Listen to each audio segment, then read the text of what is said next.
Hi, everyone. Good morning, good afternoon, good evening. Thank you for joining us here today. My name is Karen Morris, and I'm with South North, and I work on the Voices for Just Climate Action program. Today's Knowledge Drop session is entitled Sharing Key Messages for the UN Water Conference in March 2023. This session aims to showcase some of the VCA local partners who work on water, the key messages they would like to share at the conference, and understand the significance of the conference itself. This session is also part of a series hosted by South North VCA. These sessions are bi-monthly and run for 1 hour. Each theme will cover a key theme or topic in the VCA and include presentations by local partners and alliance members from different regions. So welcome to everybody. And again, thank you for joining us. I'd like to now hand over to my colleague, Charlotte Scott, who will be introducing the session, the agenda, and our speakers. Great, thanks, Karen. Hi, everyone. I'm Charlotte, also from South North. Some quick housekeeping things. Please mute yourself if you aren't already, so that we avoid disruptions. Please make sure that your Zoom tag also has your name and your organization. If you'd like to voice a question at any point during the session, please raise your hand. We do have a chat box, but I think it's easier for us to interpret questions that are spoken. So even if you do write something in the chat box, we will ask you to speak it as well so that everybody can understand them. We have interpretation today in English, Spanish, French, Brazilian Portuguese, and Bahasa. So you can speak in any of those languages. Just a reminder for English speakers that you might be able to hear me fine now, but you still need to make sure that you are in a channel, the English channel, to make sure that you can hear all speakers during the session. For any Zoom technical support, you can send a chat message to the host, which is meeting support. And if you have any other technical questions, you can email us at meetingsupport@southnorth.org. Okay, so we have 1 hour and we have a very packed agenda today. We might run a few minutes over time, so I really hope that you'll be able to stay with us. If you can't, if you have to drop off at the hour, we will record the session, so please do come and watch the recording. After introductions from myself and Karen, I'm going to hand over to 2 speakers today. We're very privileged to have Thelma Rocha from Foundation AVINA speaking with us about water justice and the water conference, what to expect and why it's significant. Then we will hand over to Abrams, who's joining us from the University of Cape Town, to also share some perspectives about ways to share stories on water and introduce us to the Water Museum. After that, we have a segment where we'd really love to showcase some of the videos that local partners from the VCA program have put together about work that they are doing on water and some key messages that they have for the conference that VCA can take forward. Then we'll have a reflection and closing.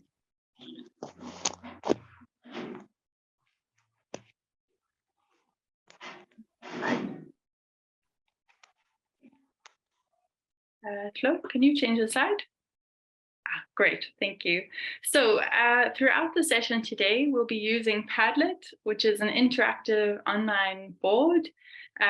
We'd like to use this for you to share any reflections that you might have that come up during the session, or key messages that you have that you think that VCA should really champion at the UN Water Conference. It might be something that you've thought of already, or maybe it's something that occurs to you while listening to somebody else during the session. We'd really love for you to share all of those on the Padlet. We will then, after the event, be taking those contributions and compiling them as part of a set of key messages that VCA colleagues can take with them when they go to the conference to amplify in that space. So just a reminder that the Padlet is not the ideal space for questions for the speakers. For that, you'll have to use the Zoom chat or raise your hand, but please add your key messages and reflections. You'll find the link to the Padlet in the chat now. It is right there now. Just a reminder, if you haven't used Padlet before, is that once you click on the link, it will take you to this page. You can then click on the little plus sign under each of these columns to add your contribution. You can type and then publish. And our events team is doing an example here for us now. You can also respond to a post, you can like it, or you can write a comment for it. If somebody says something that really resonates with you, you can let them know. Great, thank you. So that link is in the chat now. We'll post it again a little bit later for anybody who's arrived a bit later. And we will share it once more at the end of the session. Great, then I think with that, I'm going to hand over to our next speaker. Oh, yes, sorry, quickly. So our expectations for this session that we hope for you that we can achieve is that we'd like to use the space to learn about why the UN Water Conference in 2023 is significant. What are we trying to do, and what opportunities are there at the conference? We'd also like to share some other opportunities for sharing stories about water. Then we're very much hoping that we can learn more about what some local partners are doing when they're working on water in different regions in VCA and what their key messages are for the conference. And finally, we would really hope that you could share some of your own reflections and key messages with us so that we can take them to the conference. Great, so it's going to be a busy 1 hour. I hope that you can participate fully and really listen to some of our speakers. So without further ado, our first speaker is Thelma Rocha, who is from Fundación AVINA. She is the Access to Water Program Director at Fundación AVINA. Thelma has more than 35 years of experience, and she's worked in public, private, and civil society sectors. And over the last 20 years, she's dedicated to working in the management of social and environmental programs and has extensive experience in the articulation and leadership of regional collaborative agendas. Thelma also has a degree in psychology with specializations in service management, social management, sustainable development, and human development, among others. And she'll be talking to us today about water and the UN Water Conference. So welcome, Thelma. Thank you so much for joining us, and over to you.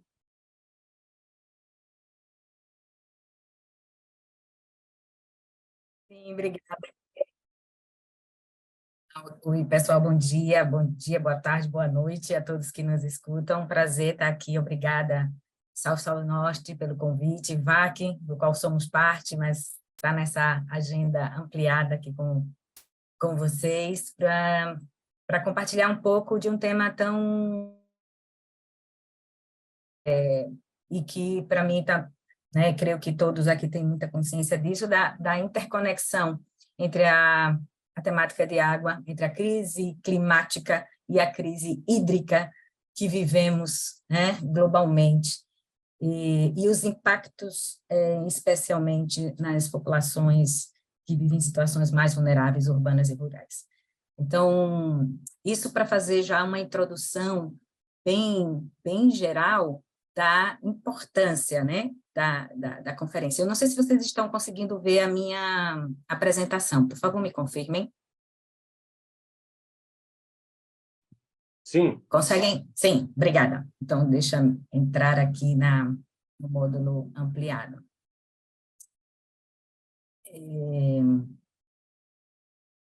Bom, a conferência, ela vai, para a gente entender nessa conferência, essa é a segunda conferência das Nações Unidas ao longo de sua existência.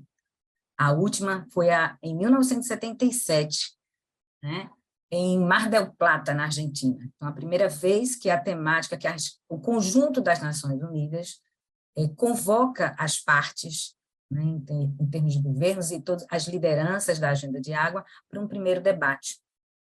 E isso para poder a gente entender a importância dessa conferência neste momento. e também entender que essa conferência, que acontece agora entre 22 e 24 de março em Nova York, na sede das Nações Unidas, ela não é um fim em si mesmo, ela é um chamado, sim? Um chamado para a colaboração e para acelerar as mudanças necessárias que são imprescindíveis para que a gente possa alcançar o desenvolvimento nas condições adequadas para todos os seres vivos e o planeta. Então, é uma convocação que traz, que convida não só os governos, mas também a sociedade civil e o setor privado também, que tem um impacto aí significativo quando a gente fala da agenda de água, né? E uma coisa que é importante também deixar claro é que essa conferência ela não se trata exclusivamente do ODS 6, que é o ODS, né, que visa assegurar o direito a todas as pessoas ao acesso à água e ao saneamento. Ele também insere isso, mas, na verdade, é uma agenda que convoca para a interface da água com todos os ODS, com todas as temáticas. Afinal, né, não preciso aqui estar trazendo esse nível de detalhe, porque todo mundo sabe que a gente precisa de água para viver, a gente precisa de água para se alimentar, para a produção, para o desenvolvimento econômico. Então, ela é imprescindível para os vários setores, e ela tem aí, vem sendo agravada com a intensificação da crise climática, também estamos vivendo uma intensificação da crise hídrica. E é tão importante, é tão visível a vinculação de água e clima, que hoje uma avaliação que a própria Nações Unidas faz de que 90% dos eventos climáticos, né, que a gente está vendo acontecer nos nossos países, globalmente, eles estão vinculados à água, seja por inundações, seja por secas intensas, né? Esses eventos extremos que a gente vem observando nos nossos países. Eu estou tentando aqui ver se o meu computador me obedece, mas parece que ele não quer me obedecer, então eu vou parar aqui um pouquinho a minha projeção, porque o slide não está querendo passar para o próximo slide, mas eu vou novamente tentar fazer isso para ver se ele reconecta desde o começo. Só um minutinho, senão a gente vai conversando, porque não tem muito mistério. Infelizmente, ele não quer aqui passar, não sei se... Bom, vou aqui então conversando com vocês sobre isso. Então, a conferência, ela está sendo, os co-anfitriões, os dois países co-anfitriões dela, é exatamente a República do Tajiquistão e do Reino, né, e os Países Baixos. O objetivo, a temática da conferência é a revisão integral de meio termo da implementação dos objetivos da década internacional para a ação. Água para o Desenvolvimento Sustentável, que foi um documento, que foi todo um processo que foi instituído entre 2018 e 2028. Então, estamos aí fazendo essa revisão no meio desse processo, ou seja, na metade dessa década, avaliando o que se avançou. Mas já temos, claramente, todos nós temos clareza de que não avançamos como deveríamos, nem com a Agenda 2030, nem com esse termo de implementação da década internacional da ação. E aí, por isso que o chamado central é esse chamado para acelerar as mudanças. E o objetivo, exatamente, da conferência é buscar apoio para alcançar os objetivos e metas relacionados a estes acordos, aos diversos acordos internacionais, inclusive a Agenda 2030, e convocar, acelerar para a colaboração. E como é que isso vai se expressar? Então, é importante também entender que nos últimos 2 anos, as Nações Unidas começaram uma série de eventos para poder envolver o conjunto dos atores da sociedade nesse debate. Eu diria que, infelizmente, isso não aconteceu da forma como, de uma forma em que se deu conhecimento fácil para todos os atores. E, principalmente, a gente percebe que a sociedade civil organizada ela começa a se dar conta de uma forma mais ampliada agora, nesse final de 2022 para cá. Então, houve uma série de chamadas para poder as organizações apresentarem informações, e para isso, inclusive, foram, a partir desses retornos, que foram elegidos quais seriam as temáticas, ou seja, os diálogos interativos que vão acontecer durante a conferência. É importante saber que, diferente da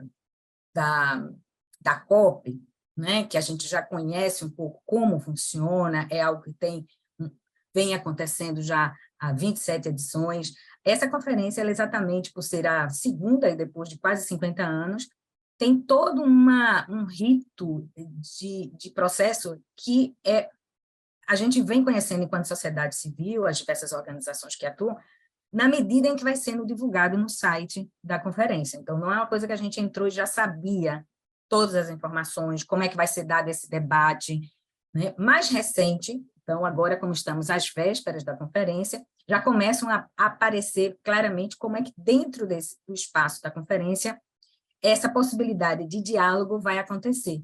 Então, a conferência ela vai ter momentos de plenárias, onde as organizações acreditadas, e quero dizer a vocês que tem mais de 6.600 organizações acreditadas dentro, né, pessoas acreditadas, representantes de sociedade civil e diversas partes interessadas, é um volume importante, mas também o prazo de inscrição para estar acreditado, ele já passou, mas é importantíssimo que as organizações e as lideranças que aqui estão possam acompanhar a conferência, ela será transmitida, e volto a dizer, a conferência não é um fim em si mesmo.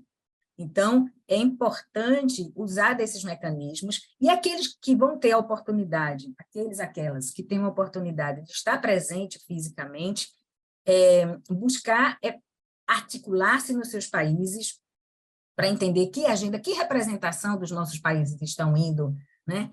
O que é que eles estão querendo levar, tentar se articular, estamos quase à véspera, isso ainda está muito confuso na maioria dos países, ao menos em que a Fundação AVINA trabalha, e a gente tem maior acercamento. Sentimos essa dificuldade, ainda pouca clareza, até da delegação dos países, a delegação oficial dos governos, mas é fundamental. Então, só para vocês entenderem, o prazo para a delegação dos países, inscrição dessas delegações, porque os governos eles têm uma outra entrada, né? A da sociedade civil terminou desde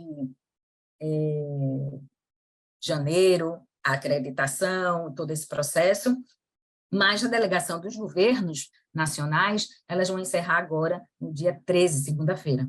Então, é importante a gente tentar entender quem é que está indo do nosso país, o que agenda o governo nacional está levando, né? E tentar interagir e se articular também entre as organizações que estão acompanhando esse processo. Eu acho que não precisa muito da gente dizer aqui voltar a salientar aqui as interfaces, né, da agenda climática com a agenda de água. E aí, para isso, eu vou trazer aqui os 5 diálogos que essa experiência, que a conferência elegeu a partir de uma consulta pública. O primeiro desses diálogos, né, são as temáticas também da conferência, é água para a saúde. E aqui estão, nessa concepção de água para a saúde, água como acesso, água para o consumo humano, para a higiene e saneamento, ou seja, o entendimento da água como um direito humano. E aqui eu diria um ponto importantíssimo dentro do que a gente dialoga dentro desse processo de VAC, das vozes por uma ação climática, a gente sabe o quão diversas naturezas de conflitos que podem acontecer ou problemas que estão intensificando esse não atendimento de todas as comunidades, porque a ideia é que todas as pessoas tenham acesso à água e ao saneamento, né? E a gente sabe que essa brecha ainda é muito grande, especialmente em zonas rurais, mas também ela ainda ocorre em zonas urbanas e pode vir a se intensificar com a crise climática, mas também a gente sabe que ela está endereçada, que as pessoas que mais são impactadas são exatamente as mais pobres, as que vivem em condições que, né, não tão favorecidas. Então, veja, a gente precisa ver que essa conexão vai ser muito importante, essa água como direito humano. Existe um relator dentro das Nações Unidas, que é o Pedro Arroyo, ele é o relator das Nações Unidas para a água como direito humano. O segundo diálogo interativo é água para o desenvolvimento. É a valorização da água, o nexo da água com a energia e alimentos, e o desenvolvimento econômico e urbano sustentável. Aqui também, eu diria que é um ponto super importante dessa conexão e que tem muito a ver com a vida de todos nós, né? Como muitas vezes os conflitos de água que podem estar ocorrendo nas comunidades, né? A disputa pelo uso da água por grandes empreendimentos, a garantia dessa água para a segurança alimentar, né? Que também aí entra no seu processo de embate, ou que tem suas tensões com o agronegócio, né? Em detrimento da agricultura familiar. Então, aqui a gente é um ponto importante que atinge a vida das pessoas, né? O terceiro diálogo interativo é água para o clima, resiliência e o meio ambiente, né? Então, desde a origem do mar, biodiversidade, resiliência, então, muito, novamente aqui, conectado com a agenda da VAC, né? E aí a gente passa já para o quarto, que é a água para a cooperação. Esse quarto diálogo, ele vai tratar exatamente dessa cooperação transfronteiriça internacional em matéria de água, cooperação intersetorial e a Agenda 2030 da água. Por fim, o quinto diálogo será sobre a década da ação pela água, né? Então, essa convocação para acelerar os objetivos da década, e o ODS 6, mas também todos os ODS, porque eles estão super interrelacionados. Então, serão esses 5 temas, esses 5 cruzamentos da água que vocês veem que perpassa, na verdade, a condição de bem-estar de todos os seres vivos, né, e do próprio planeta. Portanto, é uma conferência que vai estar tratando, e tem um cruzamento, e vai ter uma interface muito importante, inclusive, com a agenda, por exemplo, a próxima agenda da COP28.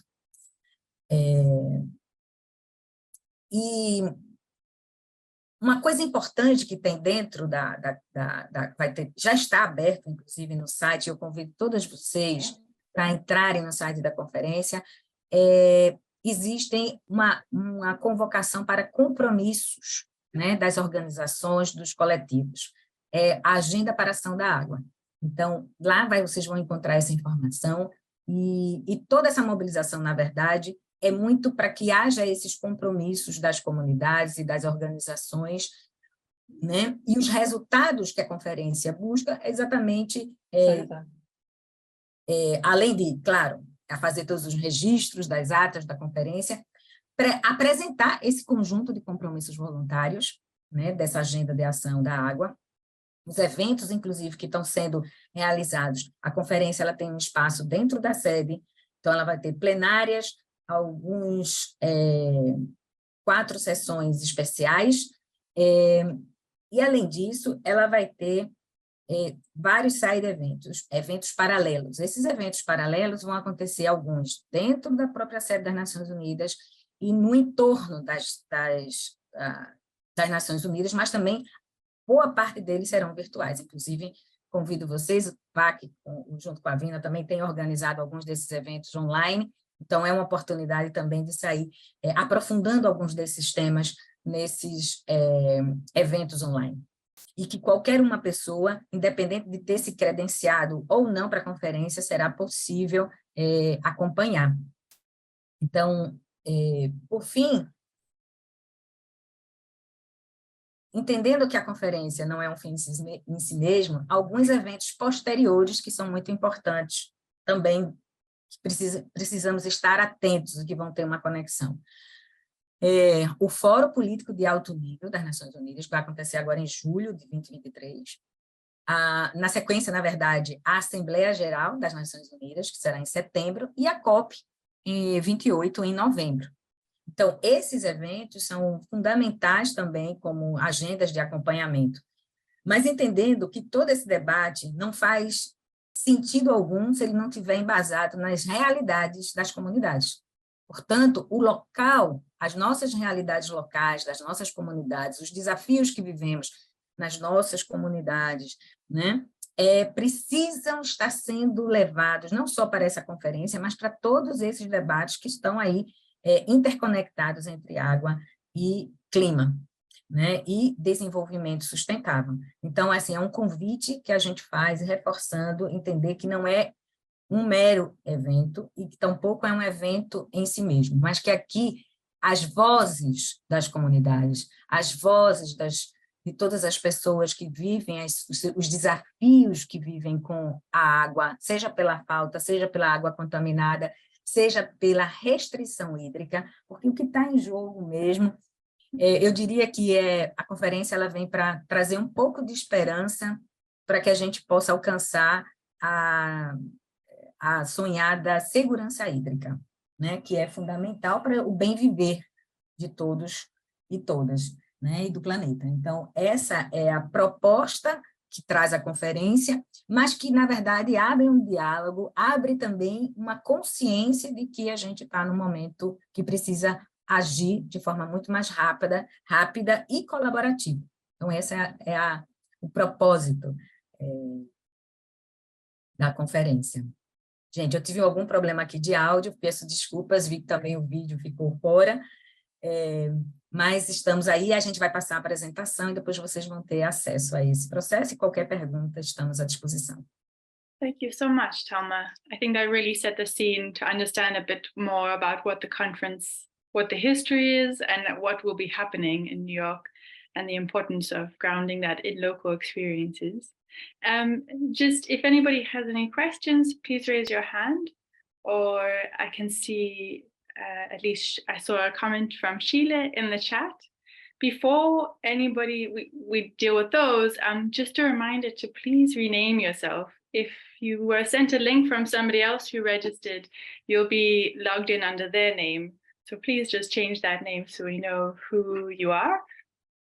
That would be really helpful. And a reminder to please join an interpretation channel if you haven't already. Great. Maybe I can call on Sheila. I see your comment in the chat box. I wonder if you could share that with us. And I see Anawana. I see your hand as well. Hi, and thank you for this.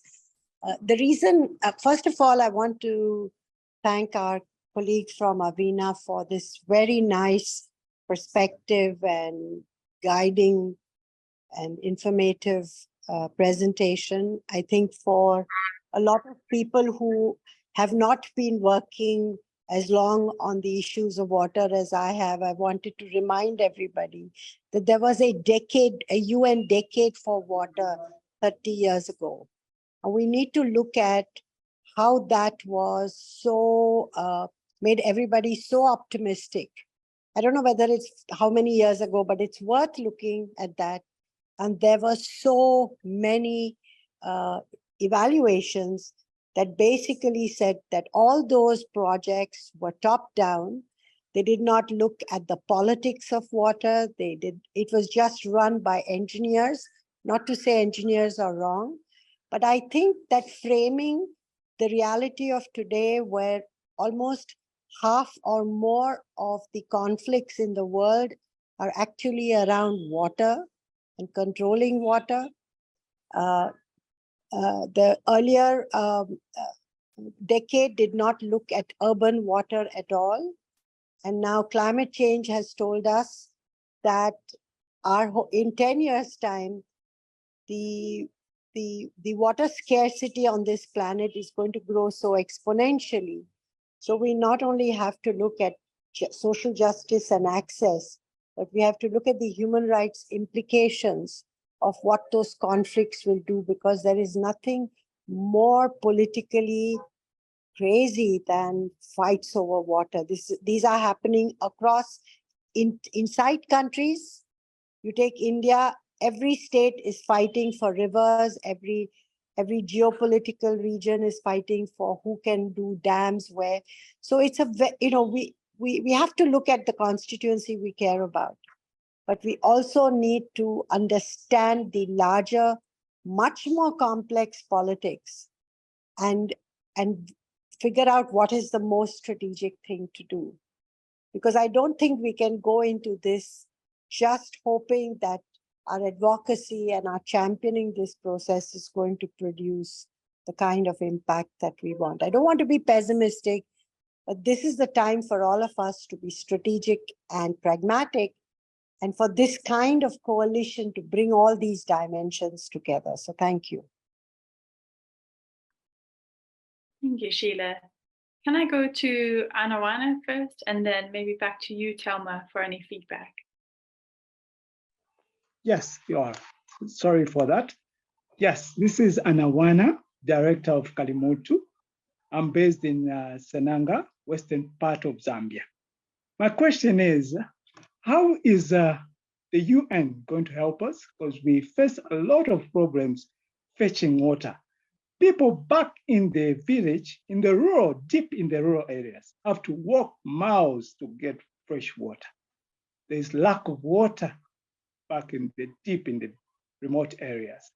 And this weather pattern, which has kept on changing, has affected us. And we're facing a lot of problems over this. We don't have enough education over the water technology of conserving of water. And this has made a big problem to us. So the question is, how is the UN going to help us over that? Thank you. Thank you, Anawana. No small questions, big questions. So Thelma, Yes. to you, if you'd like to share.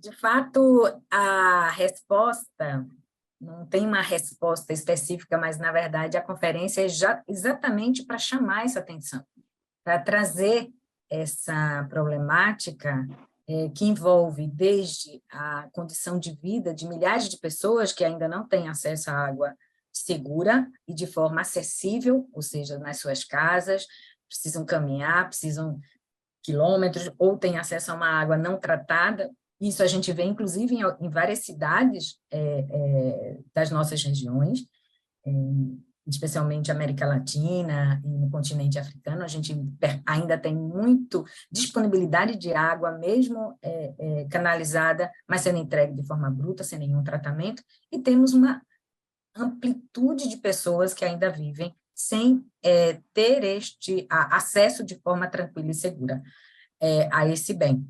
Mas também, além disso, como você bem colocou, Ana, a intensificação da crise climática está acelerando também a crise hídrica e também a disputa hídrica. Portanto, esse debate envolve também o setor privado e envolve o compromisso dos governos. Essa conferência, ela não é ainda uma conferência vinculante, ou seja, não vão sair ali, como a gente já tem, por exemplo, na COP, aqueles compromissos de todos os governos, mas com certeza da forma que se obrigam a, mas ela já coloca em um outro nível, né, essa cobrança de todos para que estejam fazendo parte. E é por isso que a gente tem que também, como sociedade, as comunidades, elas precisam levar suas vozes para esses processos. Então, para que se tenha essa noção, mesmo que você não precise estar lá fisicamente para poder ter esses, né, por isso a importância de se articular no local com as outras pessoas e comunidades, organizações locais do seu território, para que as questões que vivem em cada um dos nossos países, dentro dos países, das regiões, dentro dos países existem também diversidades, né? Eu, por exemplo, vivo num país que tem realidades bem diferentes, mas desafiadoras em todas elas. Então, isso acontece e é importante a gente se articular e trazer, e também, primeiro, entender também que não estamos sozinhos, né? Existem outras pessoas, e aqui eu acho que VAC também oportuniza essa conexão de vários países, com realidades um pouco diferentes, mas com uma similitude também dos desafios. Então, a conferência é, como eu disse, um chamado, a ideia é sair com alguns documentos, alguns acordos, mas a gente ainda vai ter que fazer muito incidência e advocacy também nos nossos lugares, nos nossos locais, para que essa agenda efetivamente garanta tanto a água como um direito humano, mas também um processo adequado para o desenvolvimento sustentável, né? Então, a gente precisa fazer esse processo em articulação uns com os outros. O desafio não é pequeno, mas a gente, enfim, está nesse processo, assim como na questão climática, trabalhando para que, ganhando essa esperança para poder fazer o enfrentamento dessas questões. Então, esse é o convite que as comunidades, não só, e todas as organizações, não só esperem, mas também a gente, do que a ONU vai fazer, ou nossos governos vão fazer. O que a gente também precisa é o que nossos países vão fazer. E a gente precisa fazer essa pressão também local, para que esses processos possam ir avançando e chegar nos territórios, nas comunidades onde cada um de nós vive.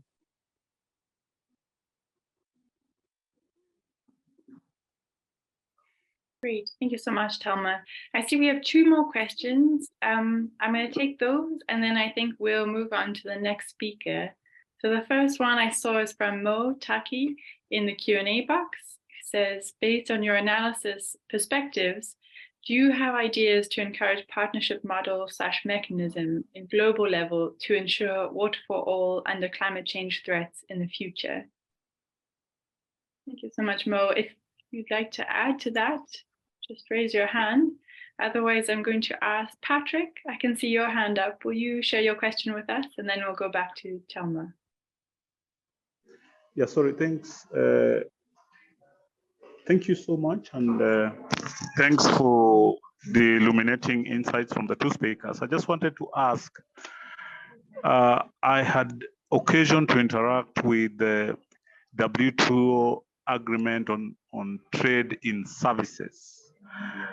And it looks to me like in that GATS agreement, water is one of those things that is profiled as a commodity. If we go in that direction of commodifying water, and you already know packed water is now more expensive than petrol, isn't it one of the spots that I think this conference could perhaps discuss and perhaps put perspectives on? I just wanted to check whether my reading of that agreement is correct.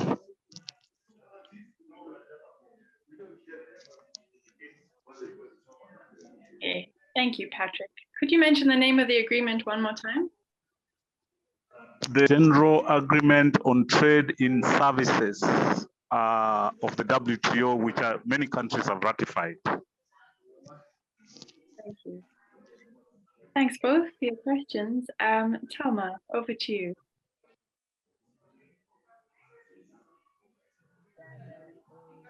Bom, eu não sou uma profunda conhecedora do acordo, deste acordo que acaba de se referir, Patrick, mas sim, em 2000, acho que há uns 3 anos atrás, foi lançado na Bolsa de Valores de Nova York água como commodity, e inclusive nós da Fundação AVINA fizemos um pronunciamento público contra esta perspectiva da água como commodity, e o tema da privatização da água, ele vem sendo debatido. Esse é um dos temas muito importantes da participação das comunidades, né?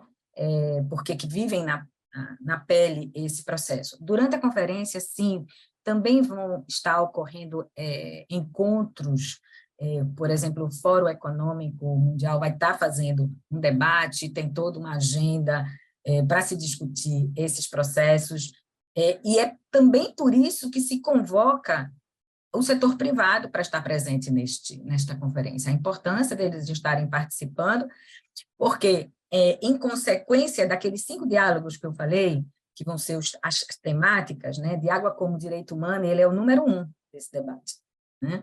Água para a segurança alimentar e água e clima, esses 3 grandes temas que vão estar na conferência, eles rebatem diretamente, conectam diretamente com a conexão com a agenda econômica e com esses acordos, né? Enfim, e se busca exatamente trazer essa dimensão. A gente entende a conferência como um processo e não como, volto a dizer, como um fim em si mesmo. Ela não vai sair com todas as resoluções ou a ONU não vai resolver todos os problemas que se tem, mas é um momento importante da gente entender, só para imaginar que há praticamente 50 anos aconteceu uma única conferência sobre esse tema, e um tema que tem essa conexão com a vida, portanto, ela interfere em qualquer uma das dimensões, né, da dimensão social, econômica, no bem viver, né, e na condição do próprio planeta, na manutenção adequada desse planeta. Então, a gente está falando de água nos seus diversos usos, inclusive os mares, os oceanos. Essa agenda é bastante ampla, mas a gente precisa ir se fortalecendo. E como fazer isso? Articulando-se em processos como esse, por exemplo, que estamos, entendendo, acompanhando localmente também como é que está esse debate na minha cidade, no meu estado, no meu país, porque esses grandes acordos voltam para os países, mas assim como na Conferência do Clima também, mas se não há uma pressão social, mesmo que tenhamos ciência, mesmo que tenhamos acordos, às vezes isso anda a passos muito lentos do que a necessidade, emergência hídrica que a gente tem e climática. Então, é fundamental essa articulação global entre, e não só desses espaços, né, que estão aparecendo e serão mais amplos ainda, como eu disse, a próxima Conferência do Clima, ela vai ter uma agenda muito forte. Muitos até falavam, não, precisamos de uma COP da água. Há uma análise nesse sentido de que não seria, neste momento, um esforço necessário, que seja muito mais produtivo, mais eficiente, ampliar a agenda de água dentro da COP do clima, porque são 2 temas indissociáveis, né? E essa agenda já existe lá, então ela precisa ser ampliada e detalhada. Então, espaços globais começam a surgir, articulações, inclusive, de movimentos de água, movimentos de cidadania pela água, que é importante essa vinculação, e por isso que eu chamo sempre a atenção de que aproveitar os movimentos também climáticos, para que eles possam pautar mais a agenda climática, de água, porque senão a gente vai perdendo força, em vez da gente somar esforços, porque a água está ali como eu comecei nessa nossa conversa, como um indutor importante de todo o desenvolvimento e muito claramente aí impactando, presente nas diversas formas de crise climática que estão se apresentando para todos nós. Então, agora é um momento mesmo de dar essa acelerada. Eu acho que essa consciência também das comunidades, da sociedade, é um desafio. Essa conferência mesmo não teve toda a divulgação que a gente gostaria, como sociedade civil, então não houve a participação que gostaríamos, mas ela ainda está em aberto, ela ainda está recebendo esses inputs, né, essas contribuições, e ainda seguirá pós-conferência. Portanto, há outros eventos e há processos locais. Então, mas não existe o global sem o local. Eu reforço a importância das articulações nos territórios, para poder, efetivamente, as comunidades, isso está inserido nos espaços diversos que qualquer um de nós, de cada um de vocês, façam parte, porque a água, como eu disse, é um tema transversal. Então, trazer isso e fazer o cruzamento com outros espaços em que cada um de vocês possam estar presentes e que existam nos seus territórios localmente, no país, é muito importante, para poder a gente começar a trabalhar de uma forma mais sinérgica e sistêmica com relação a essa problemática. Obrigada, eu possivelmente não respondi todas as necessidades dos espectadores, são perguntas amplas e a gente tem um tempo um pouco limitado, então, mas agradeço imensamente as perguntas e o espaço para essa fala. Thank you so much, Thelma. Thank you so much for joining us and sharing your information with us. It certainly, speaking on behalf of me, it has really illuminated what the conference is building on and where we can go from here. In the interest of time, I'm going to move on, I think, to our next speaker, which is Amber. Hi, Amber. Amber Abrams is a researcher at the University of Cape Town, focused on social sciences and human health around water. She works on numerous projects and will be sharing with us today an overview of a project that's working on a museum of watery relations and values. Thank you for the opportunity. And what I'm going to present to you actually speaks very well to what Thelma's just raised, the reality that local action, or our idea and hope that local action can spur responses that make people more aware about their relationships with water and therefore their place in the kind of water cycle.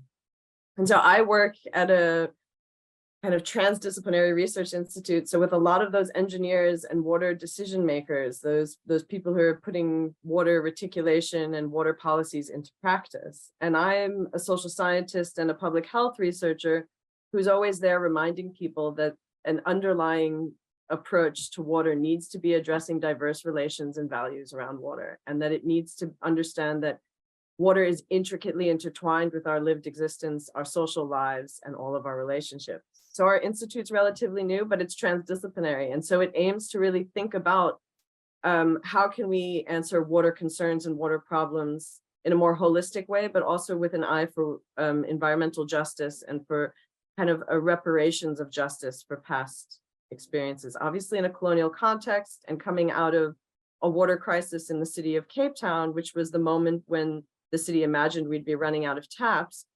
and living in a context where water is, in fact, according to our constitution, a human right and not something that's supposed to be a commodity.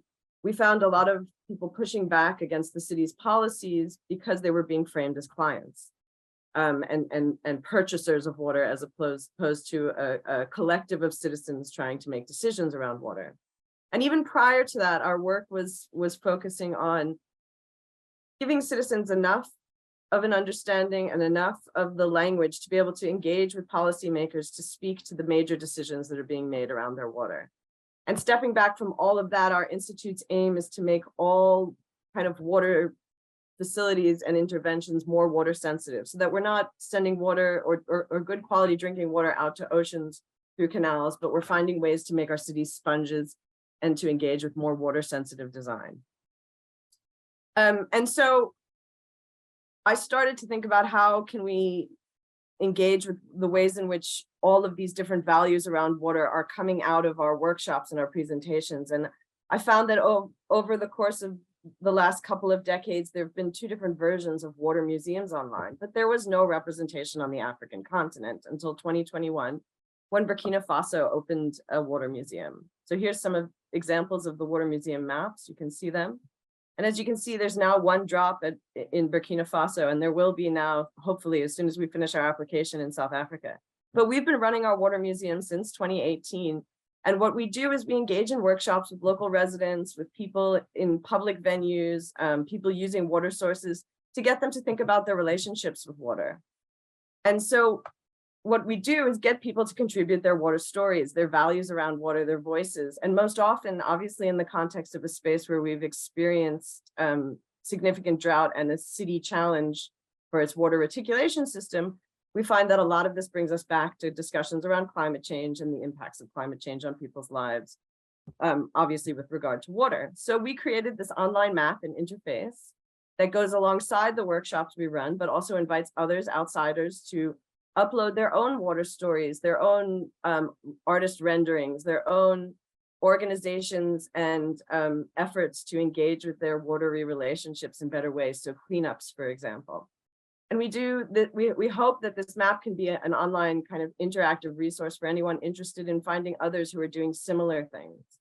And we use an arts-based approach because we think of residents and citizens as experts in their daily lived experience. And so they know more about their own water experiences than the policymaker sitting in a policy office or the engineer coming in to look at some wastewater treatment plant. And so we start these workshops by getting people to think about their right to water, their constitutional right to water, and then we talk to them about what water means to them and what their relationships are. So our interactive website can be used by anyone. We can also provide support in the planning of your workshops. And the idea is to get people to talk more about their relationships with water, why water is important, and what water means to them. We get people to think about their own water maps and their water worlds, and we do this through drawing exercises. We ask people to tell us about their projects related to water so others could find and develop off of those or join those projects. We do this from the perspective that arts and drawing is a tool that anyone can use, acknowledging the colonial history of written languages, of written words, and a varied literacy level. We try to make our workshops more accessible to everyone, and we bring them to public spaces. We do workshops at museums, we do workshops in open areas, we do workshops in parks and along waterways. And the idea is to get people to start thinking more and engage in more discussion around their relationships with water. So here are just some examples of one of the workshops we ran on Human Rights Day, so talking about water as a right, at a local museum. And you can see that young people who engage with these workshops really do think very carefully about their relationships with water. And this example says here, water is the most powerful weapon. And it's a very interesting thing to think about in the context of a drought where people's access to water was kind of operationalized through water meters and technology. Here's some other efforts we do in public spaces. So body mapping your watery relationships along a river and a public space, getting people to think more about how they connect to water on a daily basis. And we do workshops with scientists, getting scientists to think with citizens about their relationships to water. So here's another example where we partnered with a local NGO and worked with a local university science lab to think about water and watery relations. We also do this through films. We do it through short courses, getting engineers and scientists to think more about the people they're working with. We also work in, I have about 2 more slides showing a few more pictures of what we do. Okay, it all crashed. And so can you see this? We do film and visual documentaries, and we take this large scale mural into public spaces, ask people to think about their relationship to source to sea and where they fit in it and what their actions might do to impact the waterways that they work in. And we just want to invite anyone who's keen to submit their own submission to the water map, but also to draw on this set of questions and this set of resources to run your own workshops, to get your local communities thinking about their relationships to water. And one of the things I always like people to remember is that it's not just human relationships, these are multi-species relationships. We have relationships with standing water and the ways in which mosquitoes might breed in them, or here's an example of a family who used the donkeys that they had to deliver water in a water insecure setting. So, yep, I'm done with my presentation, and any questions, or I know in the interest of time, I would love to be able to answer some questions or just offer, here's the link if you'd like it. And please feel free to reach out to me via email if you're interested as well. And just to encourage everyone to do these workshops, they're really fun, and young people really tend to engage very well with these. All right, if we don't have any questions, then Charlotte, I think we can move on to the next. Let me check in the chat. Yeah. Yeah, we'll have, I think, a few more minutes at the end of the session for questions. So if something occurs to you later, you can still raise it then. Thanks so much, Amber. That was really great. So next, we are going to move on to the next slide, Chloe. What's very special for this session is that we reached out a few weeks ago to some local partners within VCA to see if they could share some videos on water-related work that they do in VCA and some key messages that they have for the conference. We received several. Some of them are still a work in progress, so we won't be showing all the videos that we have today. And I'm really sorry, but we don't have subtitles for all of them yet. We're working on that as fast as possible to be ready for the conference. But for today, you'll just have to listen to your interpreter interpret the video for you. Hopefully you can still follow along. And we have 5 videos from Indonesia, Zambia, and Paraguay. So after the session, we'll have a chance to get reflections. Yeah, and if you'd like to see the full version of videos, it'll be up on our YouTube channel sometime soon, in time for the conference. Great. I think over to the events team. Hola, soy Julio Rodas, coordinador de proyectos de Mingará, desde Paraguay, y les voy a presentar brevemente la experiencia de la mía Chaco. Pero antes de empezar, es importante entender un poco el contexto. La acción se sitúa en América del Sur, en el Gran Chaco americano, que lo comparten Argentina, Bolivia, Paraguay y Brasil. Es una ecorregión boscosa de excepcional diversidad, tanto ambiental como social. Particularmente en el Paraguay, el Chaco corresponde al 60% del territorio nacional y alberga tan solo al 2,8% de la población, con alrededor de 180.000 habitantes. El clima se caracteriza por los calores extremos del verano, llegando a una máxima de 45 grados, con lluvias estivales, y un frío invierno con largas sequías. Este Chaco actualmente sufre un proceso acelerado de desarrollo con grandes proyectos encarados por el gobierno nacional, como la vía oceánica, el acueducto, la electrificación, la duplicación de la actual ruta Transchaco. En este territorio se identifican y conviven tres principales grupos. Una población de descendientes de migrantes menonitas que vinieron de Rusia y Canadá con un alto poder adquisitivo, una población mestiza o latina, y un sector más vulnerable que es la población indígena, con alrededor de 13 etnias diferentes. ¿Cuáles son los conflictos en este territorio? Las condiciones climáticas son adversas, la sequía, la inundación, los incendios, que son agravadas por los eventos extremos relacionados al cambio climático. El Chaco sufre actualmente un proceso acelerado de cambio de uso del suelo con explotación de sus recursos naturales. Los conflictos ambientales, sociales y territoriales van en aumento y la presencia del Estado es débil. Y las políticas públicas son centralizadas con respuestas de poca pertinencia. ¿Cómo son los servicios de agua y saneamiento? Intervienen una multiplicidad de actores tratando de solucionar el problema, pero hay poca coordinación. Prevalece la respuesta de emergencia y las soluciones estructurales son escasas. La consulta y participación de las comunidades locales son limitadas. Las soluciones planteadas tienen poca sostenibilidad.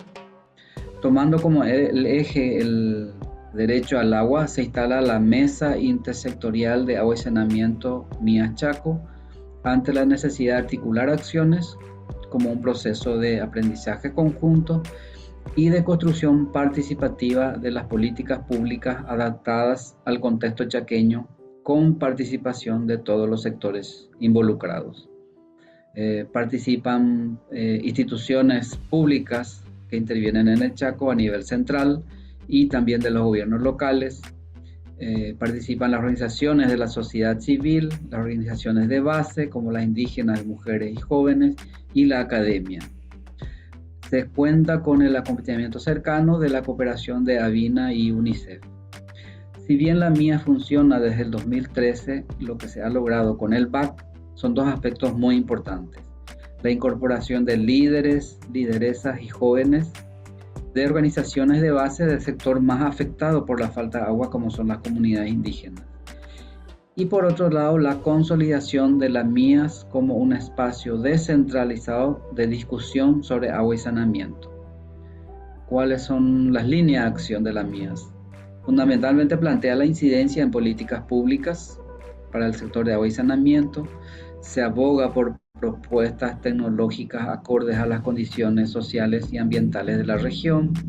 Se apoya a los planes de gestión de riegos, a las medidas de adaptación a cambio climático a nivel comunitario y gobierno local.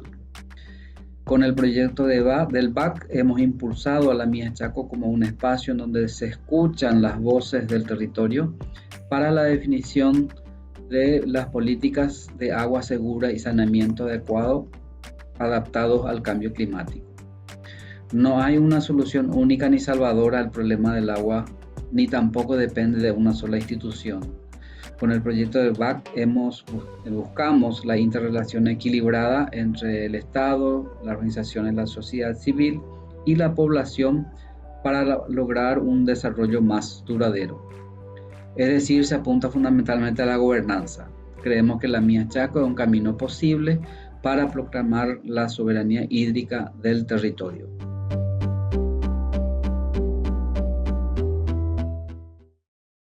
Perkenalkan, saya Evi, saya Ketua Women Federasi Penjaringan. Saya tinggal di RW 17 Penjaringan yang terletak di Jakarta Utara. Penjaringan ini letaknya persis di pesisir laut Jakarta. Jadi, kami memiliki isu intrusi air laut. Di Jakarta ada 30 wilayah yang air tanahnya memiliki indeks tercemar berat, termasuk di wilayah kami, Penjaringan. Air tanah di sini sudah tercemar, kadang keruh, berbusa, bau, dan rasanya asin.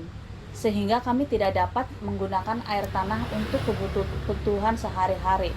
Satu-satunya akses air bersih yang kami miliki adalah lewat perpipaan yang disediakan oleh pemerintah.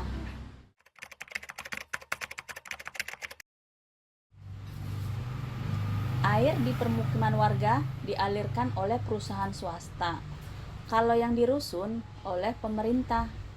Kualitas airnya kadang bagus, kadang jelek. Tarif air sebulan untuk 4 orang sekitar 35.000. Paling mahal-mahalnya ya 60.000. Kadang suka mati airnya, dan saat mati pun kita harus tetap membayar full.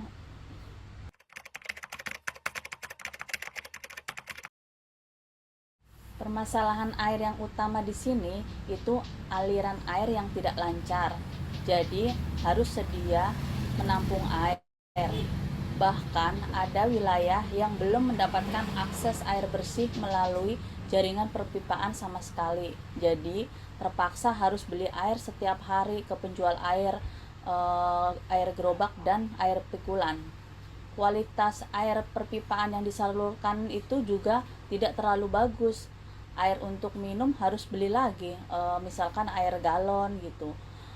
Kalau di rusun, air yang disalurkan oleh pemerintah itu air sulingan waduk, tapi tidak layak untuk masak dan minum. Jadi mereka harus beli air lagi. Jadi akses air bersih masih sangat kurang di sini, mulai kualitas dan kuantitasnya.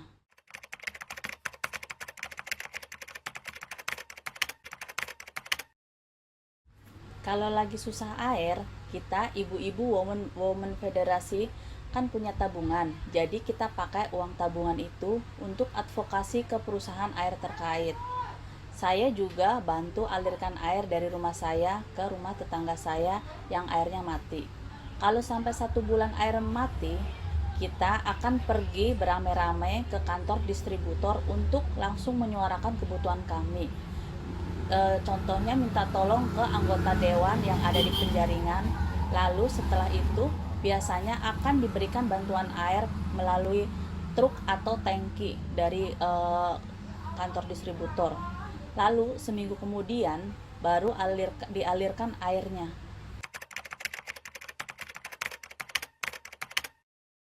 Kami berharap pemerintah dapat memberikan fasilitas air yang lebih baik di wilayah Penjaringan Jakarta Utara. Mengingat wilayah kami sangat rawan dan krisis air, kami tidak bisa menggunakan air tanah karena mengandung garam, besi, dan zat berbahaya lain yang sangat tinggi akibatnya intrusi air laut. Di DKI Jakarta, baru 64% masyarakat yang teraliri oleh air perpipaan. Pemerintah perlu mengatasi terlebih dahulu sistem jaringan perpipaan di Jakarta yang masih sering bocor. Karena kebocoran dalam jaringan perpipaan tersebut sangat berdampak bagi kami. Satu-satunya harapan kami untuk akses air bersih adalah pengaliran air bersih dengan jaringan perpipaan yang lebih baik.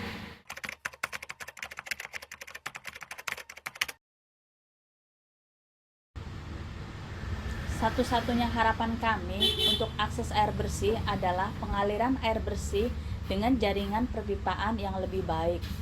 Harapan saya untuk forum UN Water ini semoga isu akses dan manajemen air bersih di permukiman perkotaan daerah pesisir lebih diperhatikan lagi agar kami dapat mencapai kesejahteraan air bersih di perkotaan. Terima kasih. Baik, pada tanggal 7 Desember pukul 9.31 air laut sudah meluap Dimohon warga khususnya di RW 8 agar siap-siap untuk bersiap diri untuk antisipasi banjir. Terima kasih. The Disability Inclusion in Climate Action is a 5-year project being implemented by the Center for Environment Justice with support from the Worldwide Fund for Nature Zambia Country Office. The DICA project is part of the Amplifying Voices for Just Climate Actions, which is a 5-year project being supported by the Dutch government under the Power Voices. The DICA project focuses on 3 thematic issues: energy access, water security, and provision of climate-resilient food systems. One of our major success stories under the DICA project is the development of the first ever Disability Inclusion in Climate Action Advocacy Strategy. Now, this advocacy strategy focuses mainly on supporting advocacy efforts aimed at building resilient, climate-resilient communities and improved livelihoods for people with disabilities in food and water systems. One of our major identified challenges under this project is the lack of inclusion of people living with disabilities in local community climate actions. And our message for the 2023 UN Water Summit is that in order to influence policy and legal framework and practices and processes that support the climate change agenda in the direction of improving the lives of people with disabilities, there is need for advocacy for the disability inclusion in climate action. As a Center for Environment Justice, we believe that our environment is our responsibility.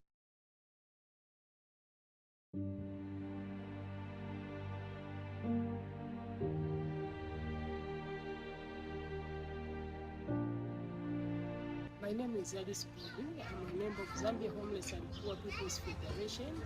This place, it was a dumping place. And for now, it's a green space where we are planting different types of trees. It is helping the community to reduce water pollution, and it has also helped because there is main source of water within Kanyama, just nearby us. Knowing that it is also helping to generate water, because Kanyama, we depend on water wells. At this green space, the plants which we are planting, it is helping because of the roots which goes underground. It is helping the water on the underground. As you can see here, this is at the green space where we usually collect waste in the community. And this waste which we collect in the community, we're making it as organic manure here at the green space, which makes us be able to do the plants, to put in our plants. By so doing, it is helping in the community to reduce waste which is being dumped in the drainages. So this solution which we have by collecting this waste, it will also help even our floods. If we collect all the waste and start making our manure just within here, it will help to reduce the floods in our communities. This is our greenhouse where we are planting vegetables and different types of fruit, trees, and also plants which are beneficial to our health. We are using this method because it doesn't need more water. It is water conservation where water is reduced, because just go directly to the sack and water our garden. So it doesn't take much water. So this is a way of how we can conserve water through using the sacks. So for goodness, toilet yatu amnetili nayo sima gwilizana na manzi amnetikumwa. Toilet ipaeka na manzi ipaeka, si very connected na manzi yatu amnetikumwa kwa green space. As the grassroots women, we managed to give out malons. About 1,500 community women benefited through this toilet, which doesn't contaminate groundwater. Previously, we are experiencing cholera, those waterborne diseases. As for now, there are many cases of cholera as we are talking. Even the different types of outbreak, it has been reduced because of the same toilet, which are easy to be used but able to help not to contaminate groundwater. My name's Annie Namoyaskano. I'm the Program Policy and Advocacy Officer under Climate Smart Agriculture Alliance Zambia. And under Climate Smart Agriculture Alliance Zambia, we're a sub-grantee partner under WWF, where we are trying to promote sustainable water resources management and sustainable food systems and livelihood. So starting from the time that Climate Smart Agriculture came to them, they have actually learned on issues of climate change and how it has impacted their current environment. So probably as you were coming, you were able to see how they have deforested the area through tree cutting and using the different trees that they were cutting to make charcoal or firewood. And with the lessons that they actually got from Climate Smart Agriculture, they actually trained the people, or rather built capacity in them, to know how best they can conserve the remaining trees. And to some, they got the message with both hands, and they have even tried to go deeper by trying to do some of the activities that you are going to see today. So here where we are, it is called Chiuyu, where they will now explain in details what happens here. So as you have seen, when way back, after people saw that this was a very vital water source, they thought it wise to actually build it, or rather put some improvised structure where people could easily access the water. And now that they had learned how to conserve the water, or how best they could harvest the water, they have actually gone a step further by using the same water for their gardening activities, and have also gone into fish farming, as we are going to see downstream. So as you can see from this canal, from the time that it was actually built, people had actually abandoned it. But through the lessons that they have actually been learning, people are now slowly trying to rebuild it, so that with the lessons that they have been learning, they could harvest the water in a sustainable way. So he's giving credit to Plan International, who actually came up with this initiative of building the canal, and also the structure that you're seeing over there, so that through this water they could actually use it in a more sustainable way and actually improve their livelihood. So this actual structure was built in 2008. So where we are, I think I'll call it the Athamulea farm, where this is one of our beneficiaries who we've actually trained when it comes to sustainable food systems and livelihood.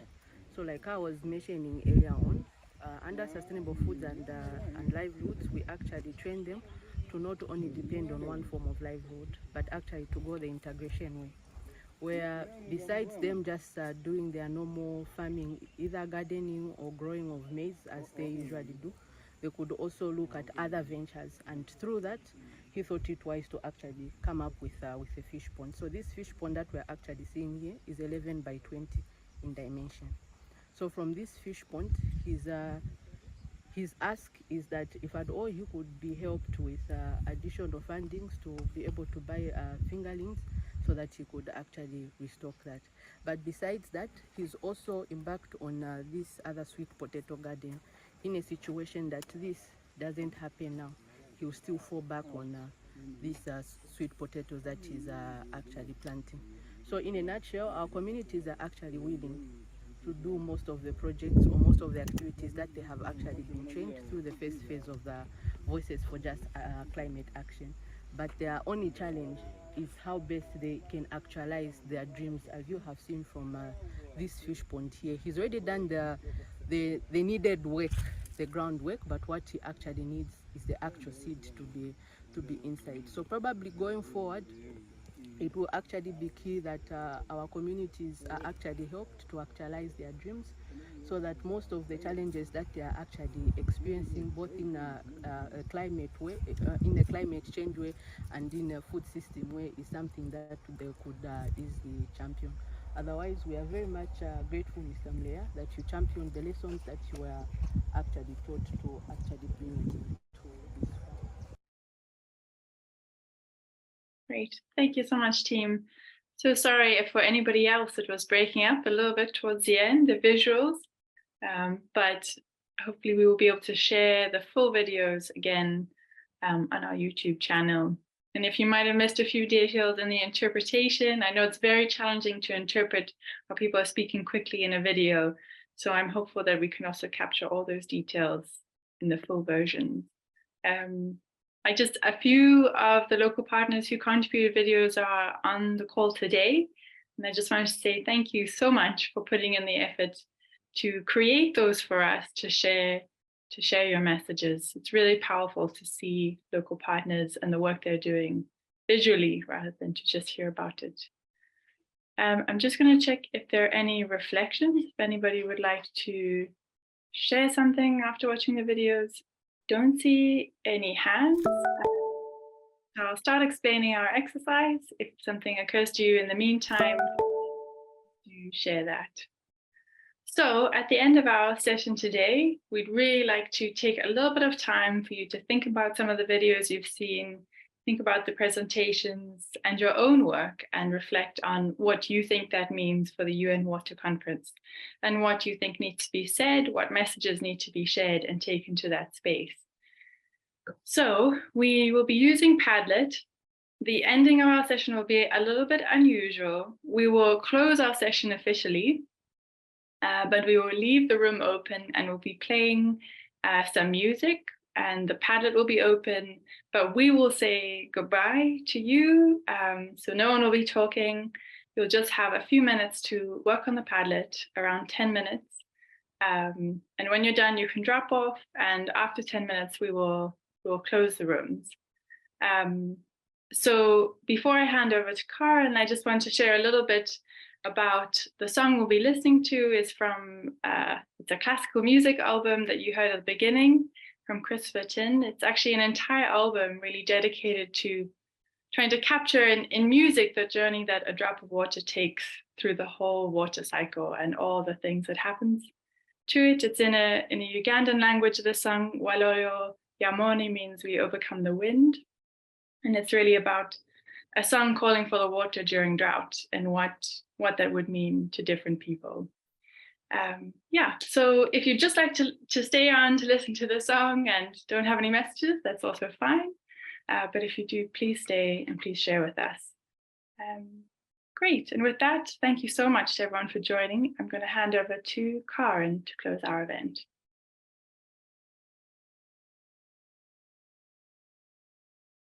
Hi again, everyone. As Charlotte, thank you to everyone who's joined us here today. It was really great to see some of you and and to reconnect with you all again. Thank you to everybody for organizing the event and making it so successful. Thank you to the events team. Thank you, Charlotte. Thank you, the interpreters, for doing such an amazing job. And the background team as well.